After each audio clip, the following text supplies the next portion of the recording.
I feel two pressures on this journey. Pressure number one is to stay healthy. The other pressure I have is I want to be better than I was the day before. And life doesn't always work like that. Improvement, getting better isn't a linear thing. You work, doesn't work, and then there's a leap. That's really how it goes. But for some reason, I put the pressure on myself to be better every time I walk in the gym than I was the day before. I think that George is the type of person that honors the young, the middle, and the older. That he really understands the idea of wisdom and how he's always searching for wisdom. And for myself, I'm so proud to be a wise elder. When somebody greets me and understands how important it is to spend time with the young, the middle, and the elder, I'm in. So I hope that as long as I live, I will be one of his wise elders. It's an adjustment to see him going down this path, and I believe so much in him. I also just believe that it's going to be good for the world when George becomes champion.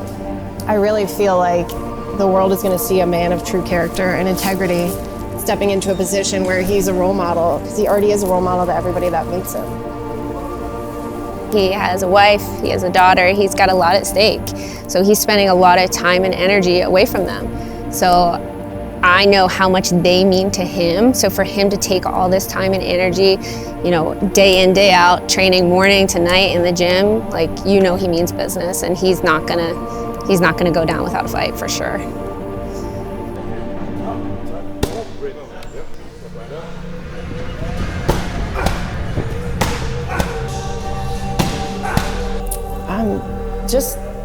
When I first met George, I just had total faith in him. It was just instant. And I feel like he has quiet confidence. He's just a great person. He never would feel intimidating or scary, or like he was, you know, in anything for the wrong reasons. And I feel like with a lot of men, when you first meet them, you're not sure if you can trust them. And with George, it's the total opposite. And I speak not just for myself, but I think everybody that meets him feels the same way, just instant comfort, and like they're around somebody with truly good character and integrity. And I felt that way when I met him, and I said, this is somebody that I want to be around. And we were just friends for a long time, but then he became my partner and my husband, and now the father of our baby. What goes through your mind when you see somebody that you care about more closely than anyone else fighting for his life in the ring?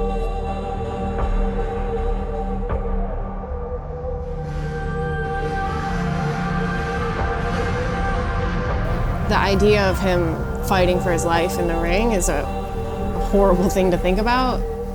I don't know. I know we're gonna get there.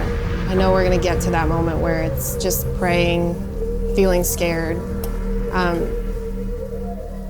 You know, maybe begging him not to do it at that point. We haven't crossed that bridge, so I feel like once we get there, this whole thing's gonna get real. But right now, I'm just proud of him.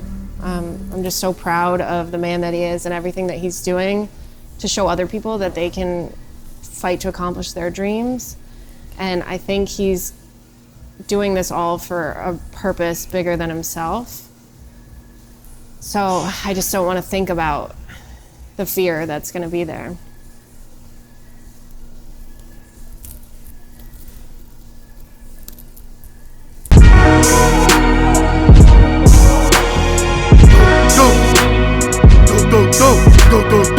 Good day today, but one of those days where I feel like I just didn't have it, which is common when you're doing something like this. I get the feeling now, 41 years old, and I've trained for quite a bit of my life. Most people come to the gym and they're like, I don't have it today. They don't go to the gym because they don't feel like it, or they show up and they don't push it, or they cut the workout short because they just don't have it. But what I found is 60 to 70% of the time, at least 60% of the time, you're gonna feel like you don't have it. But you still gotta do the work. And I think it's now, the more I think about it, it's all about what type of conversation are you having with yourself when you don't have it, to change the dynamic, to change the intensity and the focus of that workout. How good are you getting at having that conversation with yourself? What you'll find is you can probably over time say the same 2 or 3 things to yourself to get yourself going.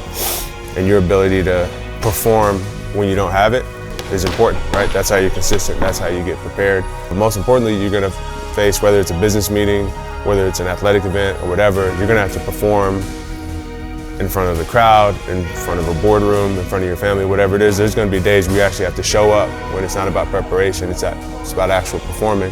You're gonna have to show up and you're gonna have to have it. And nobody's gonna care whether you're having an off day or not. So that self-talk, that self-dialogue that you practice in the gym, at home, in the morning when you're trying to get out of the bed, that self-talk and dialogue to turn a day where you don't have it into a day where you do, is practice for the moments where you gotta deliver.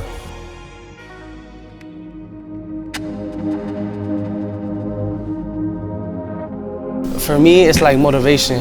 I have somebody to train with, and they teach me new things every day. And he tells me how my stance is, how to fix it, how to throw my jab. It's really helpful to have somebody by your side telling you how to move, telling you how to throw a punch, throw like anything. It's really an honor. He's a very serious person. When you start getting to know him, he's a really funny guy. Me and his connection has gotten stronger and stronger, and he feels like family. I really do think he will come be the heavyweight champion. I really have faith in him. I hope the best for him. He will destroy. My dream is to go to the Olympics and become the heavyweight champion of the world, try to get a gold medal in the Olympics. Just keep my journey on from there and getting to meet new people and just having a good education for myself.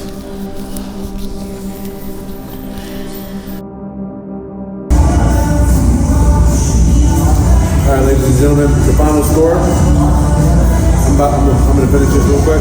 That's my fifth burger. Kyle, how many do you have? 3, George, 5. Okay? Thank you.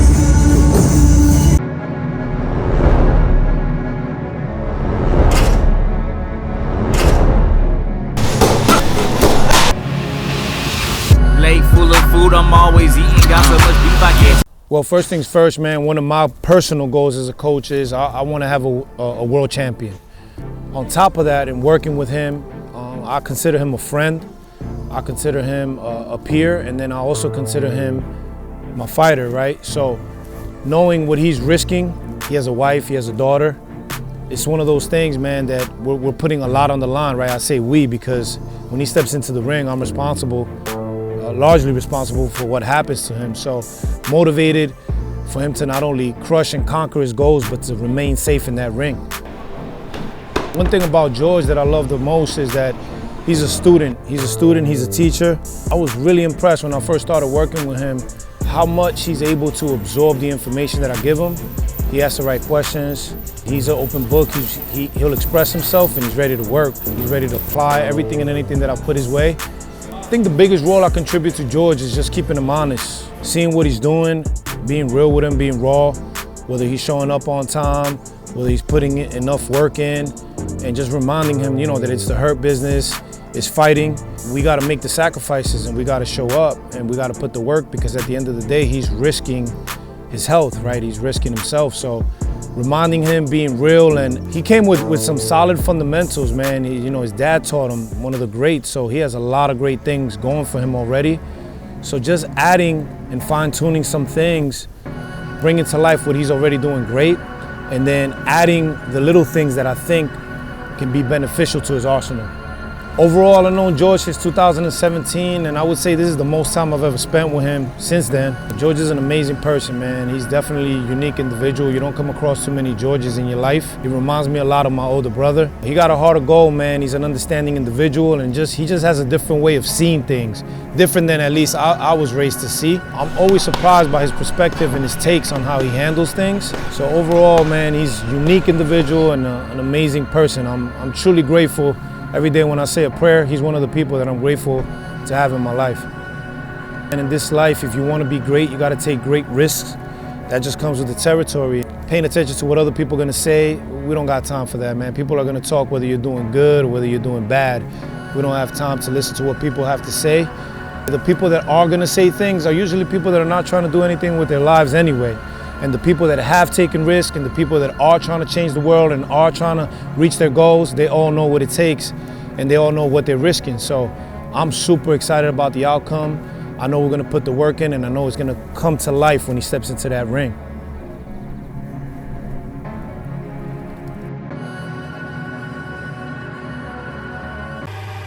It was absolute focus.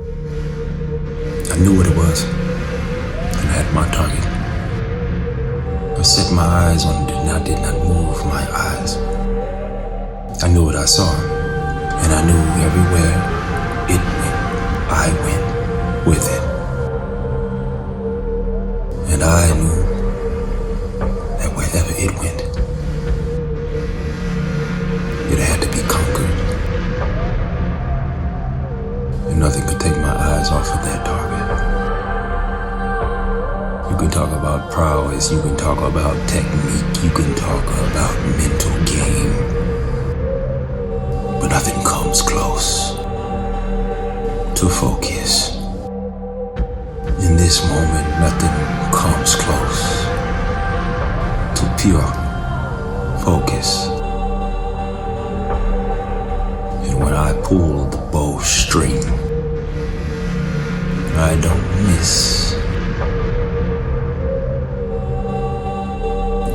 I never do. Most of us get stuck waiting for other people to believe in us. What you're gonna find is most people don't really believe in you. They might believe you, that you're serious. They're not gonna bet on you. That means they're not gonna sacrifice for you. They're not gonna invest in you. That has to come from you. And if you're sitting around waiting for people to believe in you, you'll be waiting for a long time. So you're gonna have to bet on yourself. You're gonna have to make the sacrifices. It involves risk taking. You gotta risk something. Number one, you're risking your time. You may have to risk your money. You might have to invest in yourself. You might have to risk your safety, risk your reputation, risk embarrassment. You gotta take risk. You gotta take emotional risk. If you're gonna accomplish something, you gotta poke your head out and take a risk of getting destroyed or getting hurt. You're betting an amount that you really don't wanna lose. Bet means taking something of value and giving it up so that there's a chance that you might win something that you really want. When it comes down to it, the main thing is that you just can't have a plan B.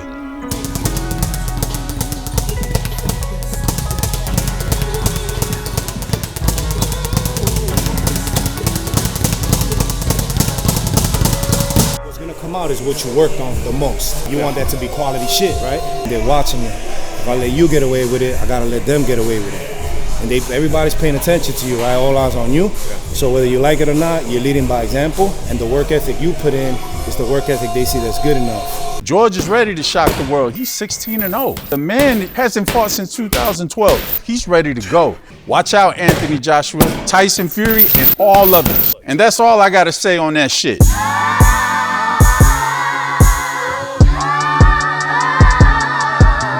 Most people think when you fight and prepare for a fight, you just wake up, run, then you go to the gym after you're done running, come back, eat, then you go back to sleep, then you go to the gym for a couple hours, and then go hang out the rest of the day, play video games or whatever you do.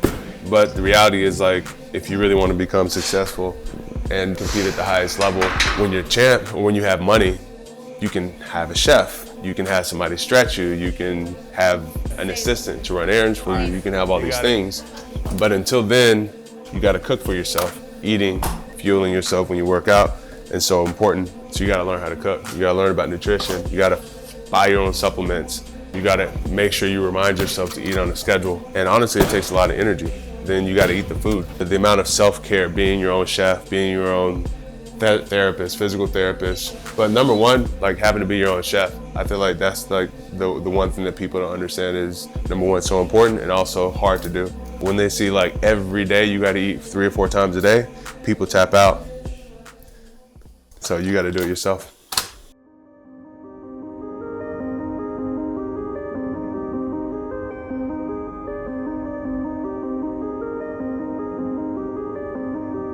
Everybody likes the idea of, man, he's gonna be the heavyweight champion of the world. They like the idea of that, of course. But when they look at the amount of work and dedication and time that has to be committed to it, they feel a little bit differently.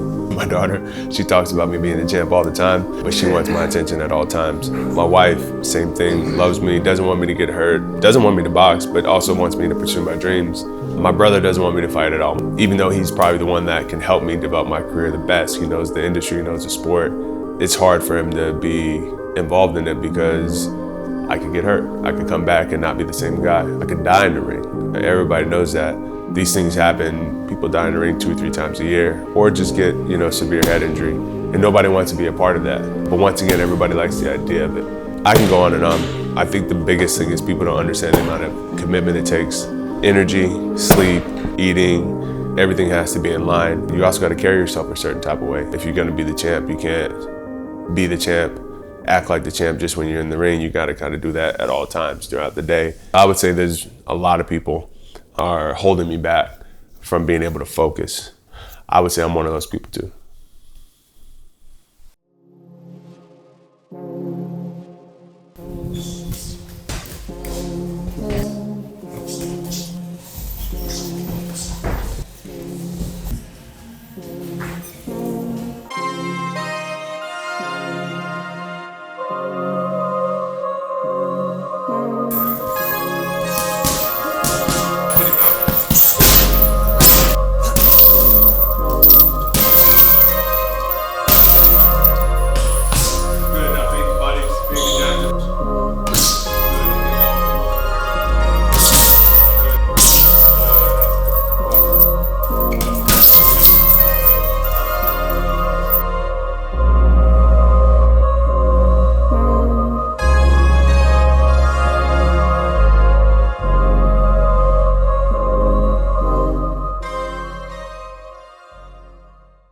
Whosoever is born of God doth not commit sin, for his seed remaineth in him, and he cannot sin, because he is born of God.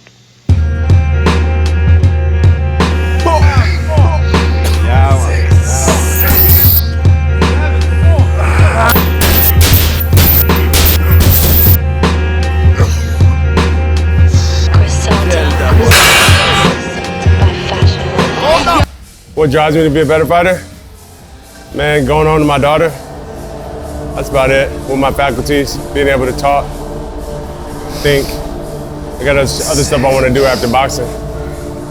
So just preserving my brain and my health. That's number one.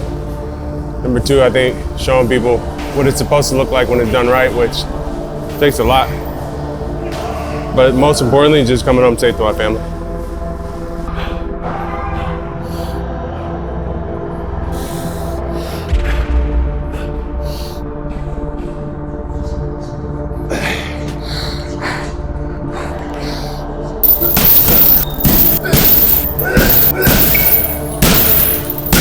A lot of exercises that he hasn't done before. I'm looking at it a year down the line. Once we get out of the building phase and he's 100% body, mind, soul, everything, I think that he's definitely gonna shock the world. You can box and win fights and not be a good boxer.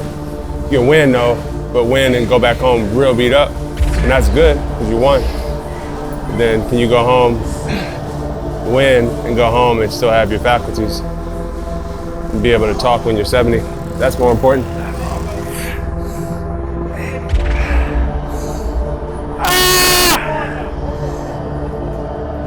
Let me get another, come on. One more.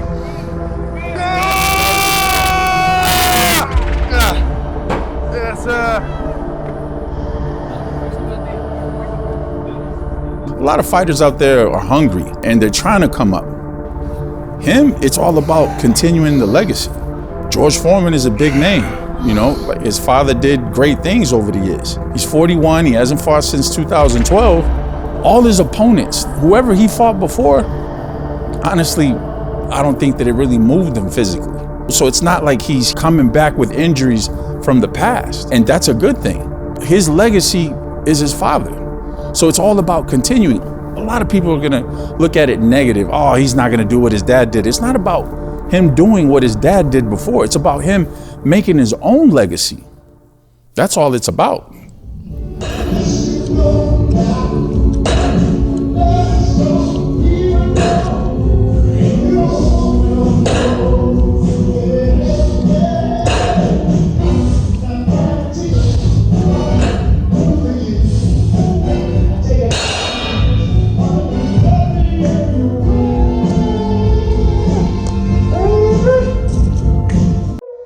The big tragedy in fighting is when a person loses to himself.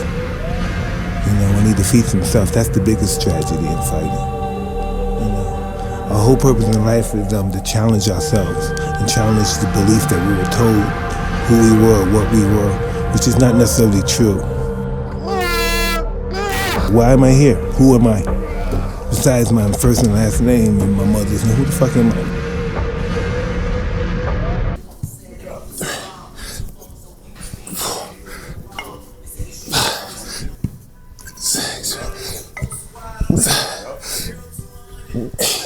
The reason I want to fight again is it's not really about fighting again. I'm never in a rush to do things. I always want to do things when the time is right and get it right. That's the most important thing to me, is getting it right, not just getting it done. But because of that, I leave a lot of things half finished. A lot of things that I was for sure kind of supposed to do or born to do, I leave them 90% done. So I look up and I'm 40 years old, 41 a few days ago. Feel stronger, faster, more intelligent, especially in boxing. And I've accomplished enough in the business world to know that I can do it. So now what I'm thinking most about, what keeps me up at night, is going back to kind of the list of the things I said I wanted to accomplish and spending the next 10 years doing those things, finishing them. I opened the gym, it was way more successful than I thought. At the time, I would have lost money to go back to boxing. I tried to mount 2 training camps. I'd have to miss training to make sure I could handle business. And I said, you know what, if I'm not gonna do it the right way, I'm not gonna do it and disrespect the sport. So I paused and said, I'll get back to it later. And I just never finished. I didn't retire. I didn't say I'm done with boxing. I literally just got busy. Opened a second gym, a third gym. We raised some venture money. We were successful enough to open 12 gyms. Some of those franchises, over the course of 8 years, generated over $40 million in revenue, which I'm very proud of. But I didn't finish what I started. Had a moment right before COVID where I had the time again to start training and getting in shape. Then COVID happened and I had to rebound and start from scratch again. But now I'm at the point where I have the time and I'm continuing to do what I want to do on the business side, but I have one thing left to finish, which is become heavyweight champion of the world. So that's what I'm doing, it's just unfinished business.